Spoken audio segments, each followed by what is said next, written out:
Hello students, good morning. Students, हमने पिछली class के अंदर एक्सरसाइज 5.3 के अंदर क्वेश्चन नंबर 3 के 5 क्वेश्चन सॉल्व कर लिए थे। आज हम क्वेश्चन नंबर 6 से सॉल्व करने वाले हैं। इस क्वेश्चन नंबर 6 में आपको एक एपी का प्रथम पद दिया गया है जो कि 2 है। इसके अलावा आपको सारवंत्र ज्ञात है जो 8 दिया गया है और उस एपी के n पदों का आपको योगफल दिया गया है जो कि 90 दिया गया है। ठीक है, अब आपको इस एपी के अंदर एक तो n की वैल्यू ज्ञात करनी है, इसके अलावा आपको a n का मान भी ज्ञात करना है।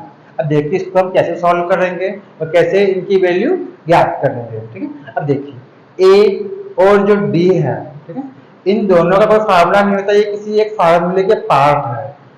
जबकि आपको यहाँ पे एक योगफल दिया गया है। अब योगफल का आपके पास दो फार्मूले होते हैं।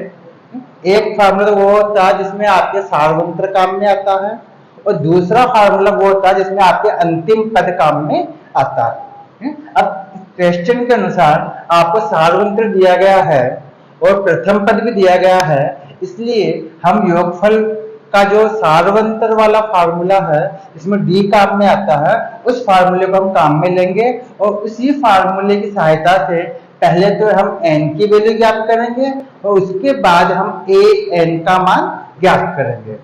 अब देखिए आपके पास योगफल का जो फार्मूला होता है वो इस तरह से होता है n/2 इंटू ब्रैकेट में 2a plus n-1 into d equal to होता है Sn। ठीक है, ये आपके पास योगफल का फार्मूला होता है। इस फार्मूले से हम योगफल ज्ञात करते हैं समांतर श्रेणी का। अब देखिए यहाँ पे n की वैल्यू आपको ज्ञात है नहीं, आपको n की वैल्यू ज्ञात करनी है। n का n/2 इंटू 2a का अर्थ होता है 2 इंटू a की वैल्यू, तो आपके पास a की वैल्यू क्या है 2 है, 2 प्लस अब वापस n आ रहा तो n की वैल्यू आपको ज्ञात है नहीं, इसलिए n के स्थान पे n-1 इंटू d की वैल्यू आपको ज्ञात है 8, यहाँ पे 8 कर देंगे।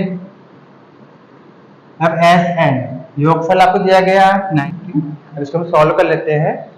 n/2 इंटू यहाँ मल्टीप्लाई होगा, 2 का मल्टीप्लाई 2 से करेंगे तो हो जाएगा 4 प्लस। अब n में से 1 माइनस होगा नहीं, इसलिए हम इस 8 का मल्टीप्लाई कर लेते हैं इस ब्रैकेट से। तो 8 का मल्टीप्लाई पहले हम n से करेंगे, यहाँ हो जाएगा 8n। अब 8 का मल्टीप्लाई 1 से करेंगे तो 8 प्राप्त हो जाएगा इक्वल टू 90। अब देखिए n इंटू यहाँ पर 8n लिखा हुआ, ठीक है, तो 8n सिंगल है, यहाँ पे और कोई टर्म नहीं है, इससे ऐड होने वाली या सब्सट्रैक्शन होने वाली और कोई टर्म है नहीं, n वाला ये पद सिंगल है। अब यहाँ पे डिजिट देखिए, या माइनस का 8 है या प्लस का 4 है, इन दोनों में ऐड होगा या सब्सट्रैक्शन होगा, तो हम कहेंगे दोनों में घटाव होगा, सब्सट्रैक्शन होगा। तो 8 में से 4 गया कितना बचेगा माइनस का 4 और अपॉन 2 कर देते हैं। इस 2 को पूरे के नीचे ही हम कर देते हैं, इस तरह से 2 कर दिया नीचे और इक्वल टू में आपको कितनी वैल्यू दे रखी है 90। ये 2 है, ये अपॉन 2 कर दिया, ठीक है, एक ही बात है। ठीक है, अब देखिए अब हम n का मल्टीप्लाई करेंगे इस ब्रैकेट से। अब n का मल्टीप्लाई इससे करेंगे तो हो जाएगा 8n² माइनस n का मल्टीप्लाई करेंगे 4 से तो जगह 4n upon 2 equal to 90 upon 1 ले सकते हैं हम। अब यहाँ पे क्रॉस मल्टीप्लाई करेंगे, वज्य गुणा करेंगे तो 1 का मल्टीप्लाई तो होगा यहाँ पर 8n² और 4n से, तो 1 का मल्टीप्लाई करेंगे इससे तो 8n² as it is minus 4n जैसे जैसे, और 2 का मल्टीप्लाई करेंगे 90 से तो जगह 180। कोई दिक्कत है यहाँ तक? अब इस 180 को हम लेफ्ट साइड लेके जाते हैं, तो हो जाएगा 8n² -4n माइनस का 180 इक्वल टू 0। अब देखिए द्विघात समीकरण बन गया, लेकिन इस द्विघात समीकरण को हम थोड़ा सॉल्व कर सकते हैं, सरल कर सकते हैं। कैसे कर सकते हैं? देखिए यहाँ पे 4 का डिवाइड हो सकता है, इस टर्म में भी 4 का डिवाइड हो जाएगा, इस टर्म के अंदर भी 4 का डिवाइड हो जाएगा। तो किसी एक समीकरण के अंदर किसी एक ही अंक का डिवाइड हो रहा हो दोनों पक्षों में, हम उसका डिवाइड करके उस समीकरण को हम छोटे रूप में ला कर सकते हैं। अब लिखेंगे दोनों पक्षों में, दोनों पक्षों में 4 का मतलब 4 का डिवाइड कर मतलब भाग देने पर इससे क्या होगा, आपको सॉल्व करने में आसानी हो जाएगी, फैक्टर वगैरह करने में आसानी हो जाएगी। इसलिए हम 4 का डिवाइड करके छोटा कर लेते हैं। ठीक, अब देखो 4 का डिवाइड यहाँ करेंगे तो हो जाएगा 2n² माइनस 4 का डिवाइड यहाँ करेंगे तो n माइनस 4 का डिवाइड यहाँ करेंगे तो आपको प्राप्त होगा 45, प्राप्त होगा 45 इक्वल टू 0। अब देखिए द्विघात समीकरण है, इस द्विघात समीकरण को सॉल्व करने के तरीके मैंने आपको पिछली क्लास में बताए थे। इसको हम गुणनखंड विधि मतलब फैक्टर करके भी सॉल्व कर सकते हैं, और आप चाहें तो फार्मूले से भी सॉल्व कर सकते हैं, है ना। आपको पिछली क्लास में बताया था द्विघाती सूत्र जिसको हम बोलते हैं, उस फार्मूले से भी आप सॉल्व कर सकते हैं। ठीक है, अब देखिए तो कैसे सॉल्व करेंगे, ध्यान समझ में आ गया? ठीक, अब देखिए साफ कर लेते हैं।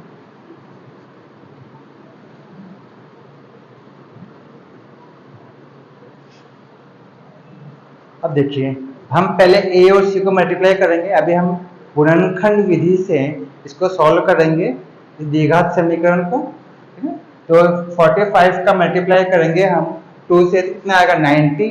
अब 90 के ऐसे फैक्टर कीजिए जिनको मल्टीप्लाई करने पर तो 90 प्राप्त हो जाए, लेकिन उनको ऐड करने पर, सब्सट्रैक्शन करने पर, घटाव करने पर आपको 1 प्राप्त हो जाए, क्योंकि यहाँ पे b की वैल्यू 1 है इसलिए। ठीक है, तो यहाँ हो जाएगा 10 और 9, प्राप्त होगा 10 और 9, तो जगह 2n² माइनस का 10n प्लस का 9n और माइनस का 45 इक्वल टू 0।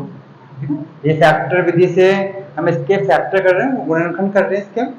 अब इन दोनों में हम कॉमन लेंगे, तो इन दोनों में भी हम कॉमन ले लेंगे। ठीक, इन दोनों में कॉमन क्या आएगा आपके पास में 2n, तो गया 2n, तो इस 2n का डिवाइड हम पहले इसमें करेंगे, 2 से 2 कट जाएगा, एक n से एक n कट जाएगा, एक n आपके पास बच जाएगा, n माइनस इसका डिवाइड यहाँ करेंगे तो 2 5 जा 10, 5 और n से n कट जाएगा इस तरीके से।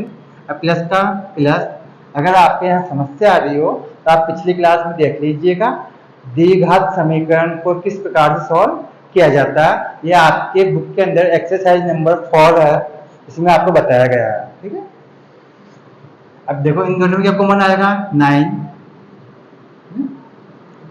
तो 9 का डिवाइड यहाँ करेंगे, 9 से कट जाएगा, बचेगा n माइनस 9 5 जा 45 इक्वल टू 0।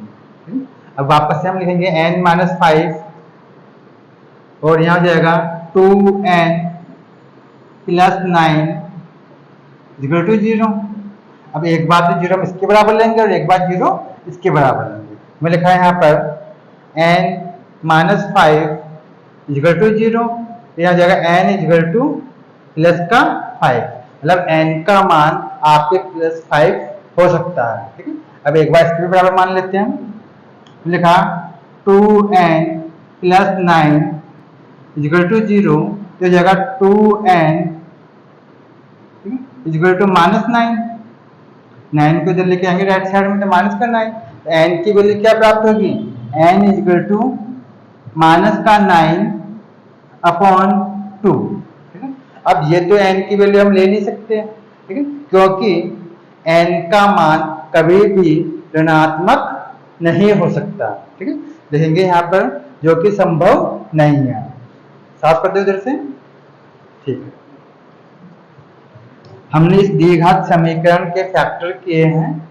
ठीक है, और हमने n के दो मान प्राप्त किए, एक n इक्वल टू 5, n का मान एक 5 है और एक n का मान माइनस का 9/2 है। लेकिन इस मान को हम ग्रहण नहीं कर सकते क्योंकि ये माइनस के अंदर है, क्योंकि समांतर श्रेणी में किसी भी पद का नंबर कभी भी माइनस में नहीं हो सकता। देखेंगे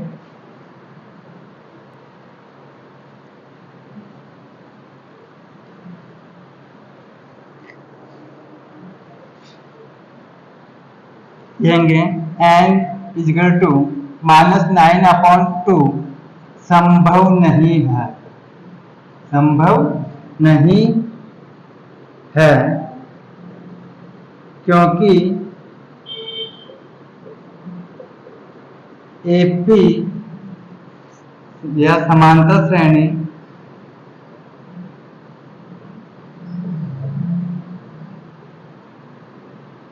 में कोई किस में n का मान ऋणात्मक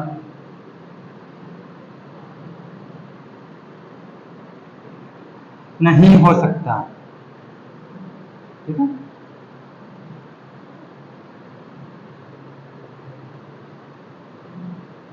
किसी पद का नंबर कभी माइनस में हो सकता है क्या? जो भी पूर्णांक में नहीं है, पूर्णांक में भी नहीं है, तो n का मान हमेशा पूर्णांकों में मतलब पूर्ण अंकों में और प्लस के अंदर प्राप्त होता है। ठीक है, धनात्मक संख्या होती है, धनात्मक पूर्णांक के रूप में प्राप्त होता है। अतः हम n का मान 5 लेंगे। अतः हम क्या लेंगे, n इक्वल टू 5। तो एक आंसर तो आपके ये हो गया, n का मान 5 हम ले सकते हैं, जबकि दूसरा मान हम ग्रहण नहीं कर सकते, इसको हम एक्सेप्ट नहीं कर सकते क्योंकि ये माइनस के अंदर है और कभी भी किसी पद का नंबर ऋणात्मक नहीं हो सकता, और दूसरी बात पूर्ण अंकों में नहीं है, पूर्णांकों में नहीं है। ठीक है, तो अतः n बराबर 5। एक आंसर तो आपके पास में ये आ गया। ठीक है, हमने n का मान ज्ञात कर लिया। अब आपको इसी क्वेश्चन में a n का मान भी ज्ञात करना है। ठीक है, अब a n का मान कैसे ज्ञात करेंगे, आपके पास n का मान आ गया।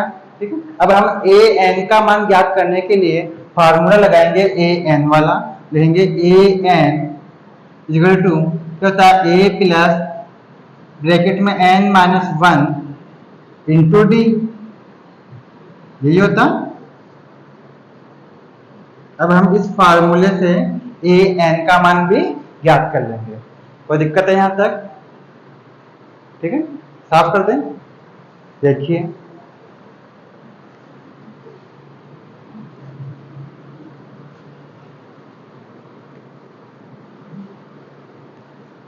अब देखो इसमें a n, इसका मतलब है a5, क्योंकि आपने n की वैल्यू ज्ञात कर ली, पांचवें नंबर का पद आपको ज्ञात करना है। a5 इक्वल टू a का मान क्या आपके यहाँ पर 2 प्लस n का मान 5 माइनस 1 इंटू डी।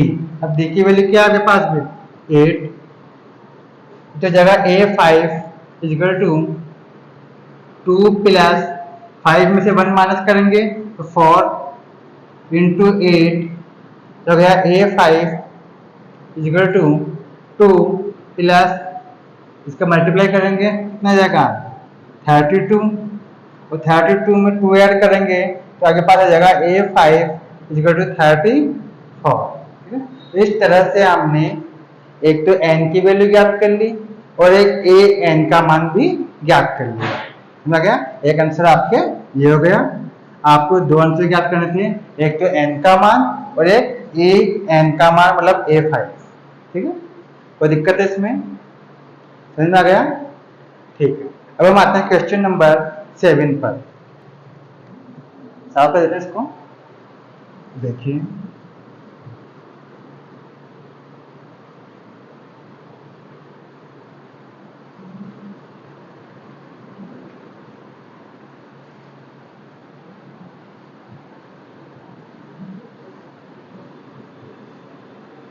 अब आ जाओ, क्वेश्चन नंबर 7 है।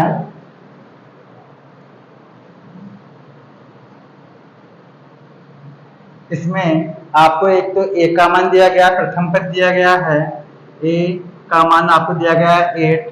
इसके अलावा आपको ए एन कोई एक टर्म है जिसका नंबर ज्ञात नहीं है, वो टर्म दी गई है 62, ठीक है। और इसके अलावा आपको एस एन की वैल्यू दे रखी है, योगफल दे रखा आपको एस एन, एन पदों का जो योगफल है वो है 210, ये आपको दिया, ये तो आपको ज्ञात है। इसके अलावा आपको एन और डी का मान ज्ञात करना है, ठीक है। आपको एक तो एन और डी, ठीक है, ज्ञात कीजिए, ये आपको ज्ञात करना है।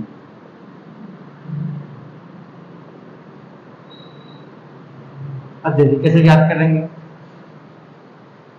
देखिए आपको ए का मान दिया गया है, ए एन का मान दिया गया है, और साथ ही आपको योगफल भी दिया हुआ है यहाँ पर, ठीक है। तो क्यों ना हम पहले योगफल वाले फार्मूले को काम में ले लें। ये आपको मैंने योगफल का एक फार्मूला बताया था, जिसमें आपके पास ए एन भी काम में आता है, प्रथम पद भी काम में आता है, और एन भी काम में आता है। देखिए आपको योगफल दिया हुआ, हम लिखेंगे यहाँ पर n/2 इंटू ब्रैकेट में a plus A N equal to क्या होता है एस एन, ठीक है। अगर आपको किसी समांतर श्रेणी में अंतिम पद ज्ञात हो तो उससे भी हम योगफल ज्ञात कर सकते हैं। और यहाँ पर ये जो लास्ट टर्म दे रखी है, आखिरी पद जो 62 है, इस पद के लिए आपको नंबर ज्ञात करना है कि कौन से नंबर का पद है, ठीक है। तो आप ये लास्ट टर्म मान सकते हैं, इसको हम ए एन। तो यहाँ पे एन की वैल्यू आपको ज्ञात है नहीं, इसलिए एन के स्थान पे एन रहेगा, n/2 इंटू ए। अब ए का मान कितना दिया गया आपको 8, तो लिख दिया है यहाँ पर 8 प्लस ए एन का मान कितना दिया गया आपको 62, जो कि लास्ट टर्म है आपके, इक्वल टू एस एन, योगफल एन पदों का योग आपको दिया गया 210। अब देखिए n/2 इंटू, इन दोनों में ऐड कर लीजिए आप, 62 में ऐड करेंगे अपन 8 को, कितना प्राप्त होगा 70, इक्वल टू 210। अब 2 का डिवाइड हो जाएगा 70 में, तो हो जाएगा n इंटू में 35 इक्वल टू 210। इस तरीके से कोई दिक्कत है यहाँ तक। अब n का मान आपको ज्ञात करना है, तो 35 को हम राइट साइड लेके जाएंगे तो ये डिवाइड में हो जाएगा, तो जगह n इक्वल टू 210 अपॉन 35। अब आप 35 का इसके अंदर आप डिवाइड करेंगे तो आपको प्राप्त होगा 6। यहाँ पे आपको n का मान कितना प्राप्त हो गया, इस तरह से 6 प्राप्त हो गया। मतलब आपके ये 6 नंबर वाला पद दिया गया है और 6 नंबरों का ही आपको योगफल दिया गया है। अब आपको क्या याद करना है, अब आपको d की वैल्यू याद करनी है, ठीक है। हमने n की वैल्यू याद कर ली, अब हमें क्या याद करना है d। अब देखिए d की वैल्यू याद करने के लिए क्यों ना हम ए एन वाले फार्मूले काम में ले लें, क्योंकि आपको ए एन का मान दिया गया है, ठीक है, और एन का मान हमने ज्ञात कर ही लिया। इसके अलावा आपको ए का मान भी ज्ञात है, तो हम ए एन वाले फार्मूले से डी की वैल्यू आसानी से ज्ञात कर सकते हैं। अगर आप चाहें तो योगफल वाले फार्मूले को भी काम में ले सकते हैं, लेकिन उससे आपका क्वेश्चन थोड़ा लंबा खिंच जाएगा, ठीक है। इसलिए हम ए एन वाले फार्मूले से आसानी से हम डी की वैल्यू ज्ञात कर लेते हैं। तो लिखा है यहाँ पर ए प्लस ब्रैकेट में n-1 into D equal to क्या होता है ए एन, क्योंकि आपको ए एन का मान भी दिया गया, ठीक है। ये आपको ए एन का मान भी दिया गया, तो ए, अब ए का मान क्या है यहाँ पर 8 लिख दिया यहाँ पर 8 प्लस ब्रैकेट में n, तो n की वैल्यू में कितनी ज्ञात की थी अभी 6, पहले देंगे 6 माइनस 1 इंटू डी। अब डी का मान आपको ज्ञात है नहीं क्योंकि हमें डी की वैल्यू ज्ञात करनी है, तो डी का डी ए एन। आपको ए एन की वैल्यू कितनी दी गई है 62, तो मैंने लिख दिया 62। ठीक है, तो यहाँ 8 का 8 प्लस 6 में से 1 माइनस करेंगे 5 हो जाएगा, 5 का मल्टीप्लाई डी से करेंगे तो 5d, 5d इक्वल टू 62।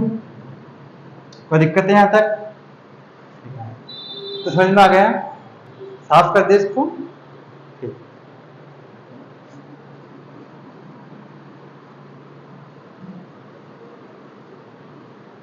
देखिए यहाँ कर लेते हैं नीचे। अब यहाँ जाएगा 5d इक्वल टू जाएगा 62 माइनस का 8 को राइट साइड के माइनस हो जाएगा, तो जाएगा 5d इक्वल टू, अब 62 जो है इसमें से हम 8 को माइनस करेंगे तो आपको प्राप्त होगा 54। प्राप्त होगा 54, तो d का मान हो जाएगा d इक्वल टू 54 अपॉन 5। ठीक है, तो आपको इसके अंदर दो वैल्यू ज्ञात करनी थी, एक तो n की वैल्यू जो हमने ज्ञात कर ली, दूसरी आपको d की वैल्यू ज्ञात करनी थी, वो भी हमने ज्ञात कर ली। उनको एक साथ लिख देते हैं हम। अतः n का मान 6 और d, तो d का मान होगा 54 अपॉन 5। इस तरह से हमने आंसर ज्ञात कर लिए इस क्वेश्चन के अंदर। समझ में आ गया? साफ कर दें। ठीक है, अब हम आते हैं क्वेश्चन नंबर 8 पर। अब हम क्वेश्चन नंबर 3 के 8 नंबर वाले क्वेश्चन पे आते हैं। इसमें आपको ए एन की वैल्यू दे रखी है 4, डी का मान मतलब सारवंतर आपको दिया गया है 2, और आपको एन पदों का सम यानी योगफल दिया गया है -14। ठीक है, अब आपको इसमें एन और ए का मान ज्ञात करना है।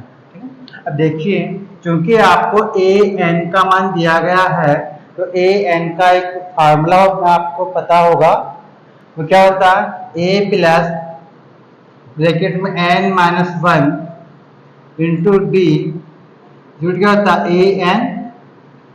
हमने इस फार्मूले को काम में लेंगे पहले। ये आपको ए एन की वैल्यू दी गई है। ठीक है, ए एन का मान 4 दिया गया, इसलिए मैंने ए एन को राइट साइड में लिख दिया।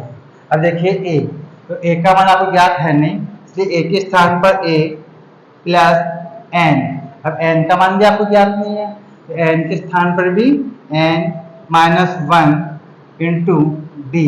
अब डी का मान आपको दिया गया 2, तो 2 इक्वल टू ए एन, तो ए एन का मान आपको दिया गया 4। कोई दिक्कत है यहाँ तक? ठीक है, अब देखिए ए का ए प्लस, अब n में से 1 माइनस होगा नहीं, इसलिए हम 2 का मल्टीप्लाई कर लेंगे n से भी और 1 से भी। 2 का मल्टीप्लाई करेंगे n से तो जाएगा 2n माइनस 2 का मल्टीप्लाई 1 से करेंगे तो 2। ठीक है, इक्वल टू 4। अब देखिए इस 2n को और इस 2 को दोनों को हम राइट साइड के चले जाते हैं, तो हो जाएगा a इक्वल टू 4, यहाँ जाएगा प्लस का 2, और ये जो 2n है प्लस का, ये हो जाएगा माइनस का 2n। दोनों को हम राइट साइड ले गए ताकि a का मान तो कम से कम आपको ज्ञात हो जाए। अब देखिए a इक्वल टू 4 और 2 में ऐड हो जाएगा, कितना प्राप्त होगा आपको 6। लिख दिया यहाँ पर 6। अब क्या बच गया माइनस का 2 है, तो 6 माइनस 2n, ये आपके एक का मान प्राप्त हुआ। इसको हम आगे सॉल्व कर काम में लेंगे, इसलिए समीकरण नंबर फर्स्ट नाम दे देते इसको हम, ये इक्वेशन नंबर फर्स्ट हो गया। ए के रूप में हमने समीकरण को चेंज कर लिया। अब देखिए, अब चूंकि आपको इसके अंदर एस एन का मान भी दिया गया है, एस एन की वैल्यू भी आपको ज्ञात है। देखेंगे एस एन का मान आपको दिया गया है -40, इसलिए हम एस एन वाले फार्मूले को काम में ले लेते हैं। अब एस एन के मतलब योगफल के दो फार्मूले हैं, इसमें एक तो होता है जिसमें डी काम में आता है और एक फार्मूला होता है जिसमें अंतिम पद काम में आता है या ए एन या एल काम में आता है। ठीक है, तो आपको ए एन की वैल्यू भी यहाँ पर ज्ञात है, तो क्यों ना हम छोटे वाले फार्मूले को काम में ले लें। ठीक है, इससे हमारा क्वेश्चन थोड़ा जल्दी सॉल्व हो जाएगा।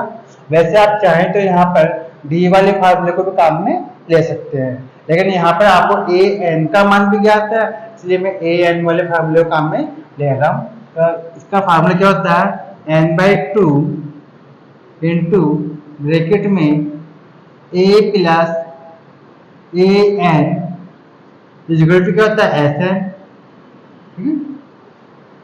और अगर आप चाहें तो इसकी जगह पर या इसके स्थान पर डी वाले फार्मूले को काम में ले सकते हैं, जिससे क्वेश्चन थोड़ा सा आपका लंबा हो जाएगा, बड़ा हो जाएगा इस तरह से। हालांकि दोनों तरीके से कर सकते हैं आप। अब देखिए एन का मान आपको ज्ञात है, तो एन का मान हमें ज्ञात नहीं है, एन के स्थान पर n/2 ऐसे कैसे प्लस ए। अब ए का मान भी आपको ज्ञात नहीं है, इसलिए ए के स्थान पर ए प्लस अब ए एन का मान कितना दिया गया मेरे पास 4, लिख दिया यहाँ पर 4 इक्वल टू एस एन। अब एस एन मतलब योगफल कितना दिया गया मेरे पास -14, लिख दिया -14। अब अगर आप थोड़ा ध्यान दें तो समीकरण नंबर 1 में मैंने a का मान ज्ञात कर रखा पहले से ही, जो कि a की वैल्यू है 6 - 2n। ठीक है, मैंने जो फर्स्ट इक्वेशन आपकी बन रही थी उस फर्स्ट इक्वेशन को पहले ही मैंने a के रूप में व्यक्त कर लिया था। ठीक है, अब ये जो a का मान है वो क्यों ना हम यहाँ पर a के स्थान पर रख दें। ठीक है, तो हम लिखेंगे यहाँ पर समीकरण 1 से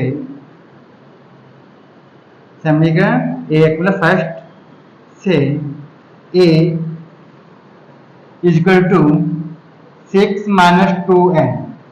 ये जो एक का मान हमने निकाल रखा रखने पर यह मान इसमें प्रतिस्थापित कर देंगे। ठीक है, इसमें यहाँ पर एक स्थान पर हम ये मान पुट कर देते हैं। यहाँ पे कोई दिक्कत है यहाँ तक।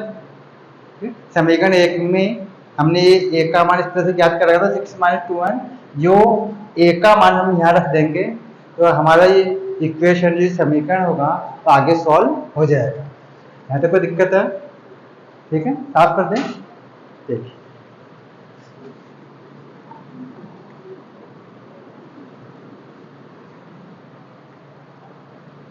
इसको हम इसको लिखते हैं। अब देखिए n/2 इसे कैसे इंटू ब्रैकेट। अब देखिए a, यहाँ a लिखा हुआ तो a के स्थान पर हम इस मान को मतलब रख देंगे, पुट कर देंगे। यहाँ हो जाएगा 6 - 2n 6 - 2n plus 4 as it is equal to -14। कोई दिक्कत है।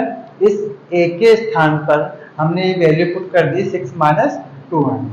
अब क्या जाएगा यहाँ पे n/2 इंटू ब्रैकेट में यहाँ पे -2n ऐसे कैसे, ये 6 प्लस का है 4 भी है प्लस का है, इन दोनों में ऐड हो जाएगा तो क्या हो जाएगा प्लस का 10 इक्वल टू -14। अब हम n का मल्टीप्लाई कर लेंगे इसके, यहाँ पर क्या हो जाएगा माइनस का 2n² तो प्लस का 10n upon 2 equal to minus का 14। हमने n को इस ब्रैकेट के अंदर ले लिया, n का मल्टीप्लाई यह करेंगे तो माइनस का 2n², n का मल्टीप्लाई 10 से करेंगे तो प्लस का 10n और अपॉन 2। अब यहाँ पे हम क्रॉस मल्टीप्लाई कर सकते हैं, वज्र गुना कर सकते हैं, जब 1 ले लेंगे यहाँ पर। ठीक है, ये 10n है, ध्यान रखना इस तरीके से। अब 1 का मल्टीप्लाई यहाँ करेंगे और 2 का मल्टीप्लाई 14 से हो जाएगा। साफ कर दें यहाँ तक।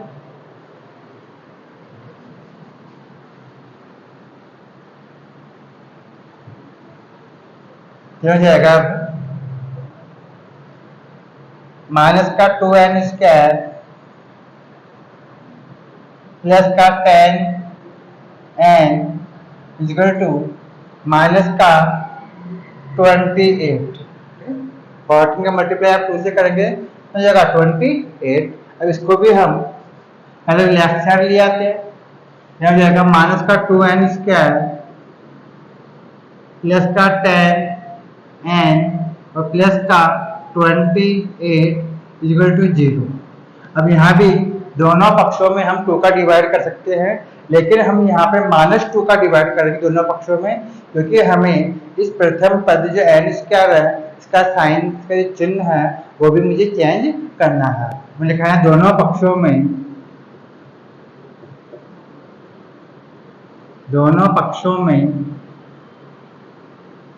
-2, ठीक है, इसका -2 का भाग देने पर, डिवाइड करने पर, क्योंकि 2 का डिवाइड करेंगे तो आपका समीकरण थोड़े छोटे रूप में आ जाएगा, और दूसरा हमें चिन्ह, ये साइन है, ये भी मुझे चेंज करना, इसलिए हम -2 का डिवाइड कर रहे हैं। अब देखो -2 का डिवाइड यहाँ करेंगे तो माइनस माइनस की जगह प्लस, और 2 से 2 कट जाएगा तो हो जाएगा प्लस का n²। अब -2 का डिवाइड यहाँ करेंगे तो प्लस माइनस क्या हो जाएगा माइनस, अब 2 का डिवाइड 10 में करेंगे तो हो जाएगा 5n। अब इस 2 का डिवाइड यहाँ करेंगे तो प्लस माइनस क्या हो जाएगा माइनस, तो 2 का डिवाइड 28 में करेंगे अगर प्राप्त होगा 14। अब -2 का डिवाइड 0 में करेंगे तो 0 का 0 ही रहेगा। अब इसके फैक्टर करेंगे, ठीक है, ये आपके पास द्विघात समीकरण बन गया वापस से।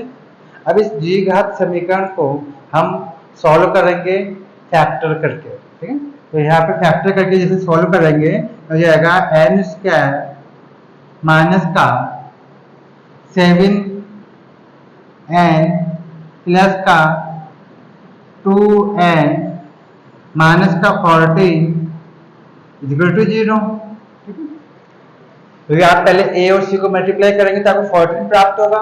अब 14 के हम फैक्टर करेंगे इस तरीके से कि मल्टीप्लाई करने पर तो आपको 14 ही प्राप्त हो, लेकिन ऐड करने पर या सब्सट्रैक्शन करने पे, घटाव करने पे आपको 5 प्राप्त हो जाए। इसके फैक्टर होंगे 7 और 2। अगर 7 में से 2 को आप लेस करेंगे तो आपको 5 प्राप्त हो जाएगा, और 7 और 2 को आप मल्टीप्लाई करेंगे तो आपको 14 प्राप्त हो जाएगा। और ये फैक्टर करना हमने पिछली क्लास में सीखा भी था कि किस तरह से हम इसके द्विघात समीकरण को सॉल्व करते हैं फैक्टर मेथड से, ठीक है। आप देख लीजिएगा चाहे पिछली क्लास में, साफ कर दें।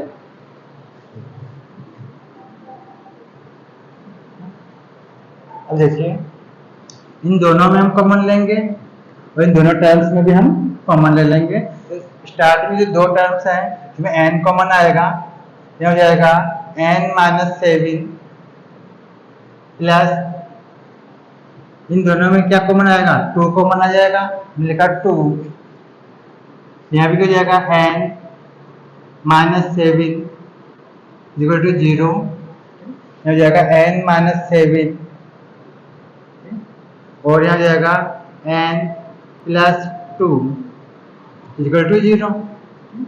तो यहाँ जाएगा n-7 इक्वल टू 0, तो n इक्वल टू हो गया प्लस का 7, एक तो n की वैल्यू आपको प्राप्त होगी +7। अब एक देखिए यहाँ पर n प्लस 2 इक्वल टू 0, तो n इक्वल टू जाएगा माइनस का 2, लेकिन समांतर श्रेणी में n का मान कभी भी ऋणात्मक नहीं हो सकता, ठीक है, इसलिए इस n इक्वल टू जो -2 है इस मान को हम छोड़ देंगे, इसको हम नहीं लेंगे और हमारा n का मान प्लस का 7 ही माना जाएगा, ठीक है, साफ कर दें।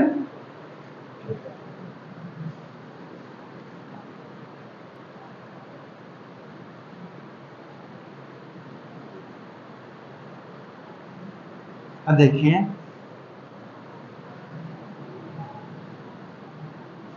n का मान ऋणात्मक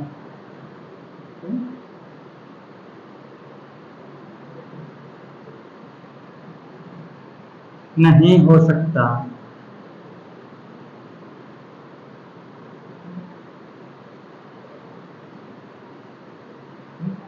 समांतर श्रेणी मतलब एपी में एन का मान कोई भी ऋणात्मक नहीं हो सकता, अतः n इजगल टू -2 छोड़ने पर, इसको हम छोड़ देंगे,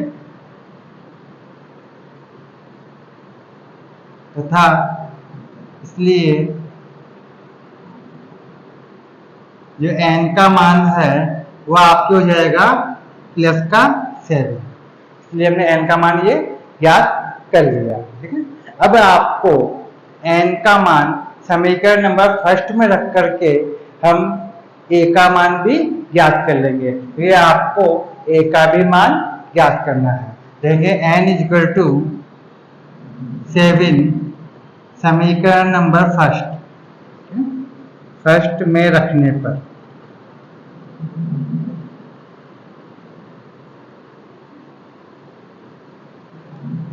अब आपको पता होगा तो हमने समीकरण नंबर फर्स्ट बनाया था अभी, जिसमें हमने a के रूप में किसी समीकरण को व्यवस्थित किया था। यह था आपके पास समीकरण फर्स्ट था a equal to 6 minus 2n। यह हमारे पास समीकरण नंबर फर्स्ट था, जिसको हमने अभी योगफल वाले फार्मूले में भी पुट किया था इस a वाले मान को। ठीक है, अब इसी से हम बड़ी आसानी से a का मान ज्ञात कर सकते हैं, क्योंकि हमने n का मान तो यहाँ पे ज्ञात कर ही लिया पहले से।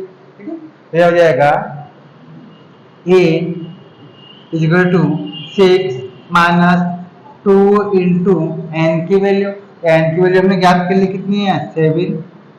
ठीक है, यह हो जाएगा, साफ कर दें। ठीक, अब देखिए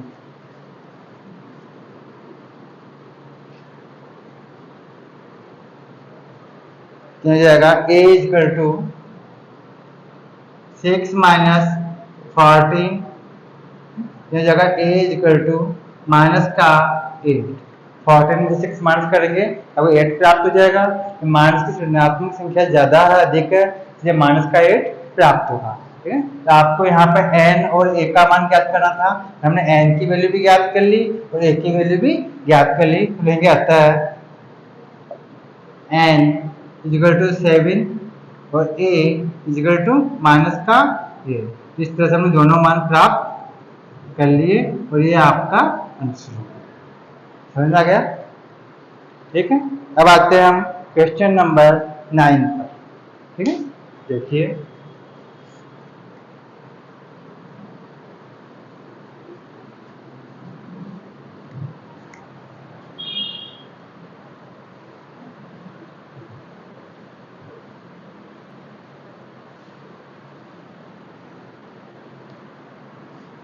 देखिए क्वेश्चन नंबर जो 9 है, इसमें आपको एक तो दे रखा है a का मान, a का मान आपको दे रखा है 3, इसके अलावा n का मान दिया गया है n इक्वल टू 8, n की वैल्यू दे रखी है, और आपको योगफल दिया गया है s का मान दे रखा 192।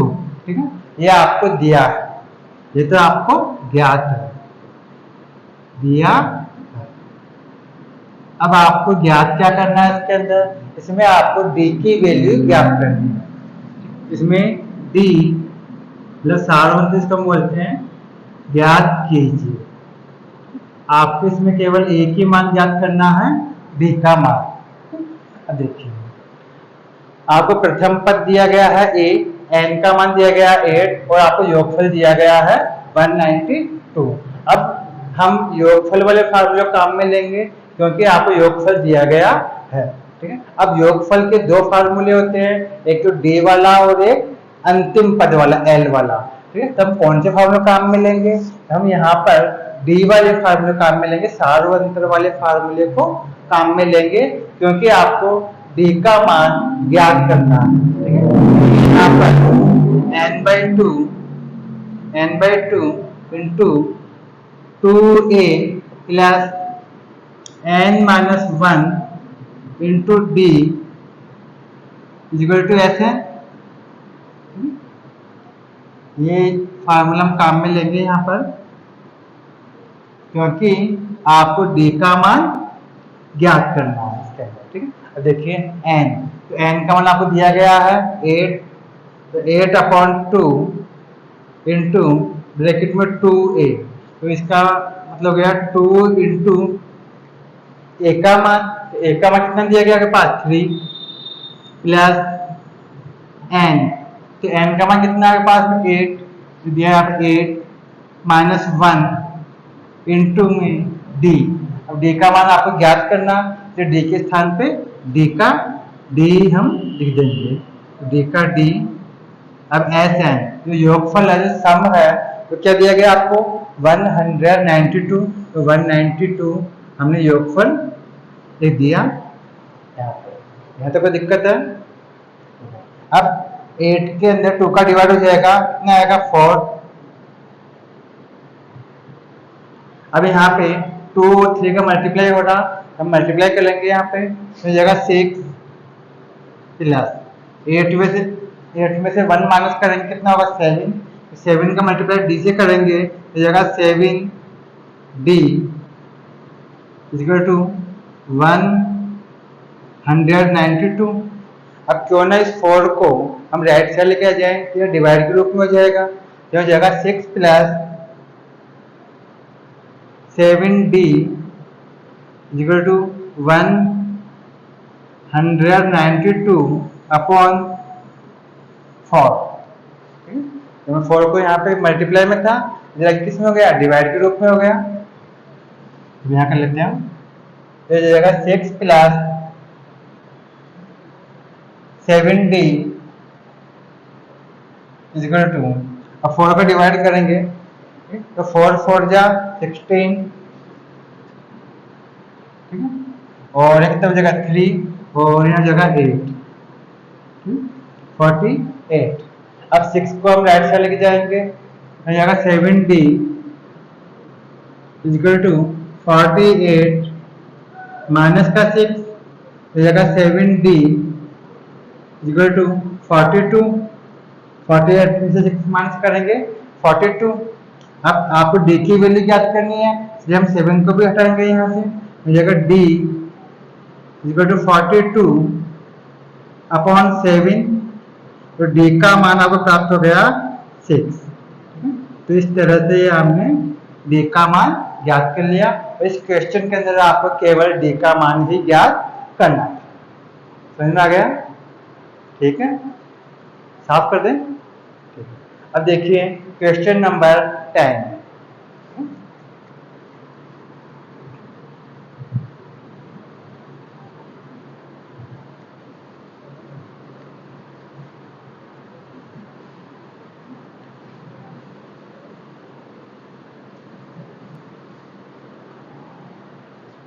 अब देखिए क्वेश्चन नंबर 10 है, इसमें आपको एक तो अंतिम पद दिया गया है l का मान आपको दिया था 28। इसके अलावा आपको सम दिया गया, योगफल दिया गया है s, वो दिया गया 144 दिया है, यह आपको ज्ञात है। अब इसके अलावा कह रहा कि कुल पद 9 है और कुल जो पद है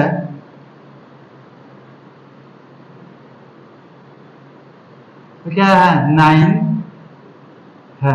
ठीक है, अब आपको इसमें a का मान ज्ञात करना है, इसका मतलब कितना a, तो a का मान ज्ञात कीजिए। ठीक है, तो a ज्ञात कीजिए।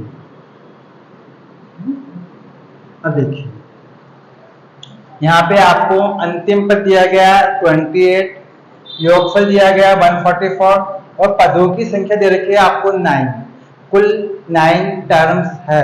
ठीक है, इसका अर्थ ये हो गया पदों की संख्या 9 है, यानी n की वैल्यू 9 है। अब यहाँ पर हम योगफल वाले फार्मूला काम में लेंगे, और और योगफल में भी हम अंतिम पद वाले फार्मूले को काम में लेंगे। इसमें आपको अंतिम पद दिया गया है।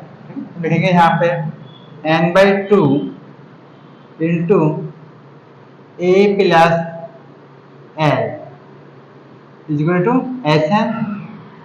योगफल का फार्मूला होता नहीं है, तो हम इस फार्मूले को काम में लेंगे।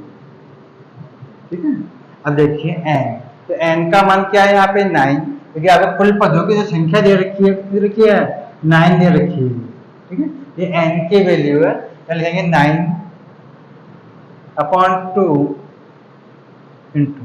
अब देखिए a, तो a का मान आपको ज्ञात है नहीं, तो क्योंकि हमको a का मान ज्ञात करना है, a की वैल्यू हमें ज्ञात करनी है, इसलिए a के स्थान पर a प्लस।